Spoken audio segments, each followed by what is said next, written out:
बिस्मिल्लाहिर्रहमानिर्रहीम। Dear students, आज हमारा लेक्चर है एक्सरसाइज 7.2 क्वेश्चन नंबर 10 का। बेटा बी और सी पार्ट रहते थे। ये देखें बेटे बी पार्ट। पहले क्वेश्चन क्या था आपके पास का, आपको ये जो क्वेश्चन गिवन है बेटे, इसको आपने कन्वर्ट करना है स्लोप इंटरसेप्ट फॉर्म में, टू इंटरसेप्ट फॉर्म और नॉर्मल फॉर्म में। अब ये क्वेश्चन बेटे आपको गिवन है। पहला बेटे हम क्या करेंगे, इस इक्वेशन को स्लोप इंटरसेप्ट फॉर्म में क्या करेंगे, कन्वर्ट। स्लोप इंटरसेप्ट फॉर्म बेटे आपके पास क्या है, ये देखें बेटे, y is equal to M X plus C.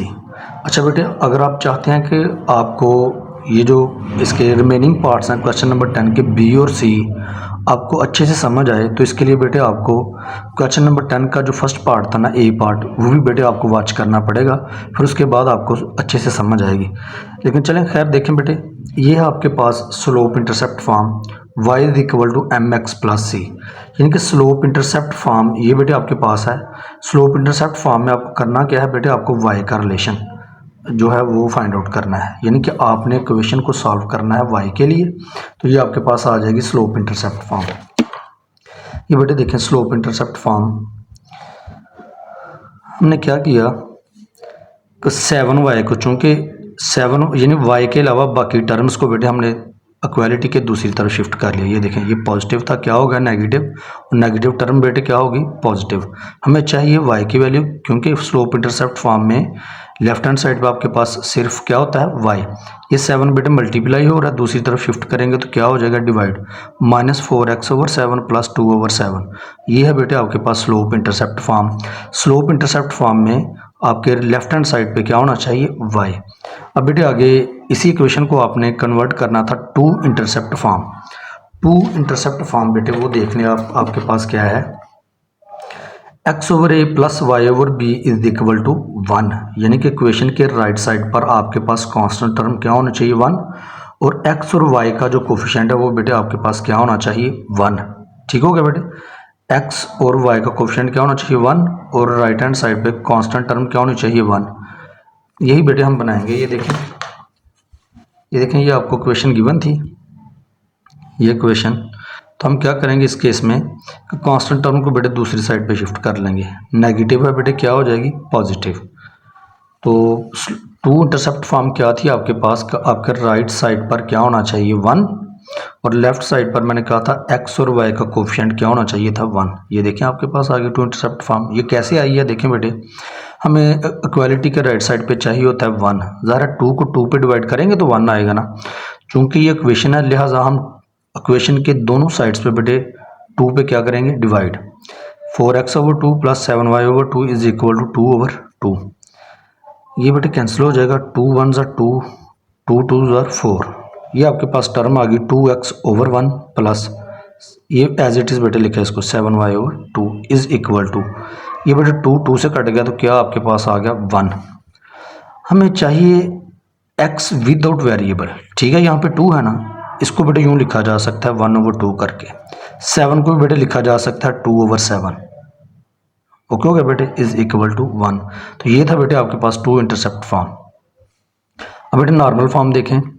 Normal form आपके पास क्या है बेटे, ये होती है आपके पास x cos alpha plus y sin alpha is equal to p। p बेटे यहाँ पर क्या है, ये आपके पास एक परपेंडिकुलर डिस्टेंस है, एक लाइन का ओरिजिन तक का जो डिस्टेंस, परपेंडिकुलर डिस्टेंस है, ये बेटे वो है आपके पास p। बार बार आपसे कह रहा हूँ, अगर आप चाहते हैं कि इन लेक्चर्स की आपको अच्छे से समझ आए, तो फिर बेटे आपको क्वेश्चन नंबर 10 का जो फर्स्ट पार्ट था ना, वो आपको देखना पड़ेगा, क्योंकि इन क्वेश्चंस को वहाँ डिटेल से बेटे बयान किया गया है, डिटेल से आपको बताया गया है वहाँ पे। अब देखिए बेटे, नॉर्मल फॉर्म में कन्वर्ट करने के लिए आपको क्या करना पड़ेगा, वही स्टेप बेटे, ये जो आपके पास कांस्टेंट टर्म है इसको बेटे इक्वेशन के राइट साइड पे ले आए।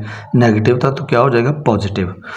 नॉर्मल फॉर्म में आपको यहाँ पर एक छोटा सा वर्क करना पड़ता है, कौन सा, कि ये जो बेटे x का कोफिशिएंट है उसका स्क्वायर प्लस जो y का कोफिशिएंट उसका स्क्वायर, इसके ऊपर बेटे स्क्वायर रूट आप लोग अप्लाई कर लें, तो इसके नतीजे में बेटे जो आपके पास आंसर आएगा, जैसे आ गया 65 का स्क्वायर रूट, अंडर रूट 65 आ गया। ये जो बेटे आपके पास आंसर आता है, इस आंसर को बेटे आपने इक्वेशन के दोनों तरफ क्या करना होता है, डिवाइड करना है। तो ये आंसर लेने के लिए आपको क्या करना पड़ेगा, एक्स का कोफिशिएंट का स्क्वायर प्लस वाई का जो कोफिशिएंट है उसका बेटे स्क्वायर लेंगे और उसके ऊपर क्या अप्लाई कर देंगे, स्क्वायर रूट। चलें बेटे देखिए, 4 का स्क्वायर बेटे क्या होता है 16 और 7 का स्क्वायर 49। इनको बेटे ऐड अप करेंगे तो आपके पास आ जाएगा 65 अंडर रूट। अब ये जो आपके पास आंसर है बेटे, इसको इक्वेशन के दोनों साइड्स पे क्या कर दें, डिवाइड। ये देखें बेटे 4x over under root 65 plus 7y over under root 65 is equal to 2 over under root 65।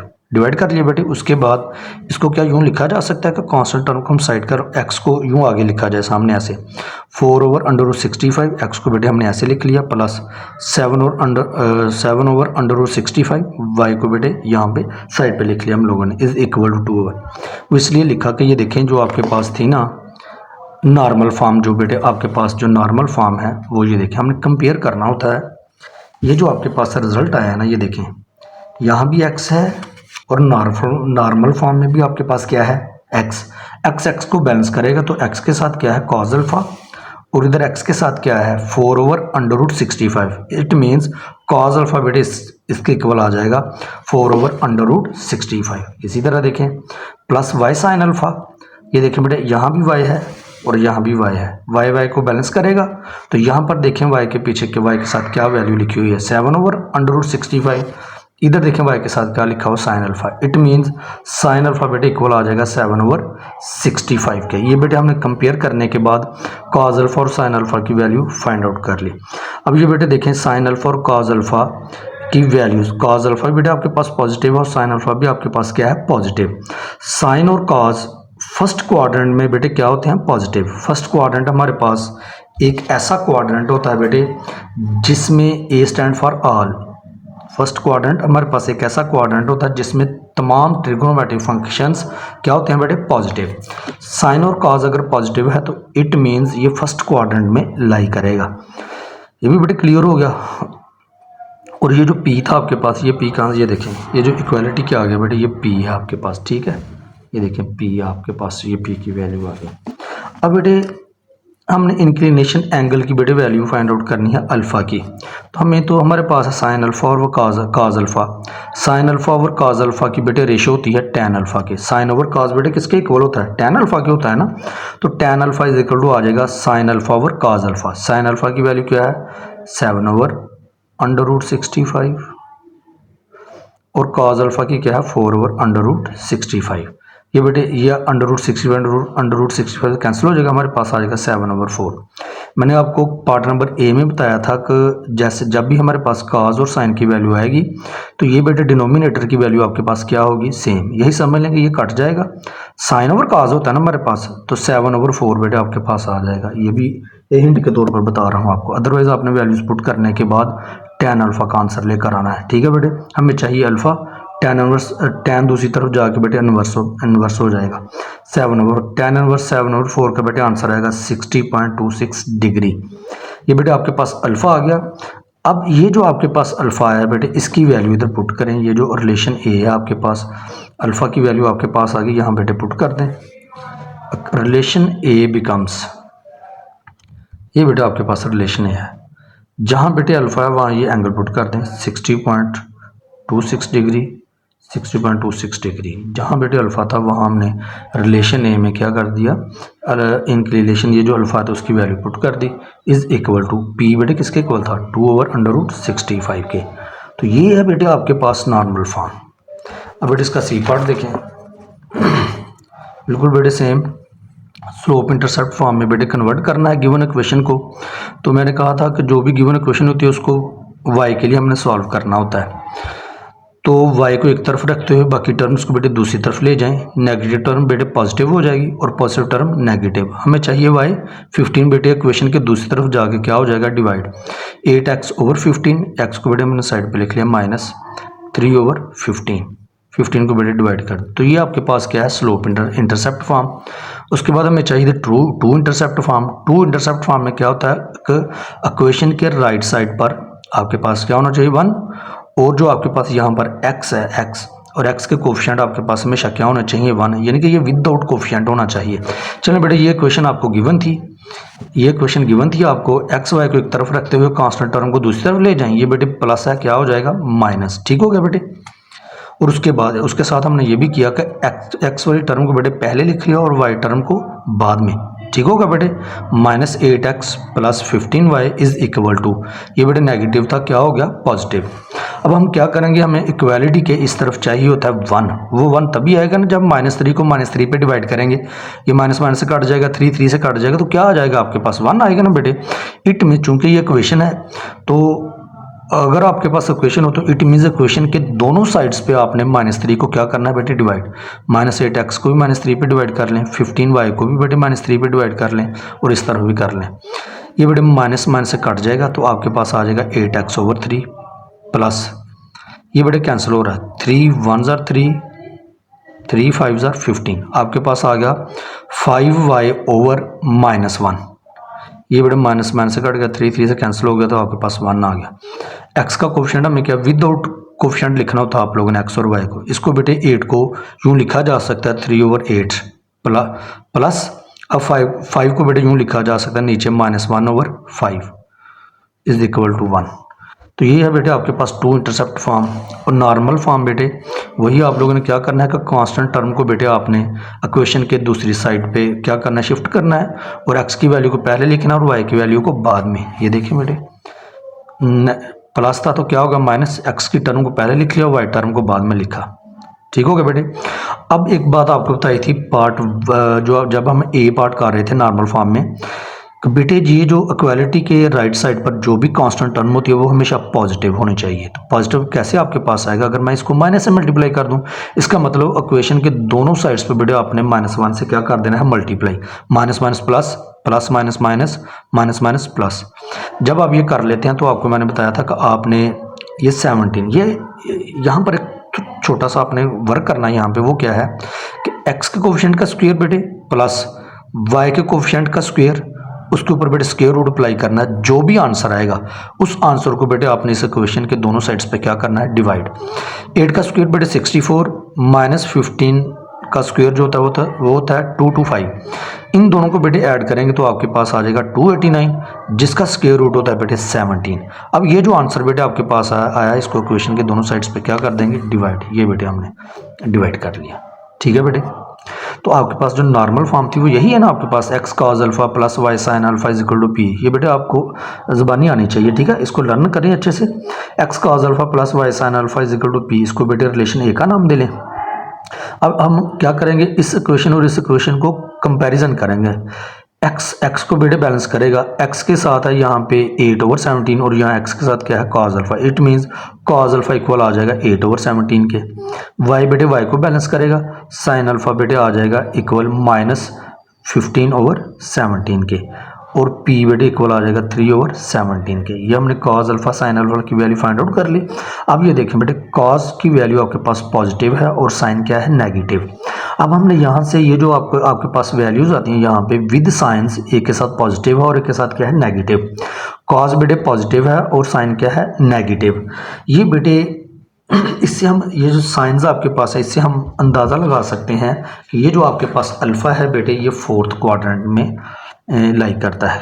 कैसे, ये देखें, आफ्टर स्कूल ट्यूशन सेंटर, ये आपको पहले लेक्चर में जब फर्स्ट क्वेश्चन 10 का पार्ट ए करवाया था तब आपको यहाँ पे ये सारी बातें बेटे बताई थी।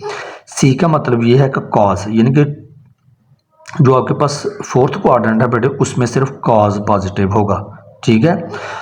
बाकी सारे ट्रिग्नोमेट्रिक फंक्शन क्या होंगे नेगेटिव। इट मींस अगर आपके पास यहाँ पे कॉज पॉजिटिव है और साइन नेगेटिव है तो इट मींस आपके पास जो एंगल है बेटे जो अल्फ़ा है वो 4th क्वाड्रेंट में होगा, ठीक है।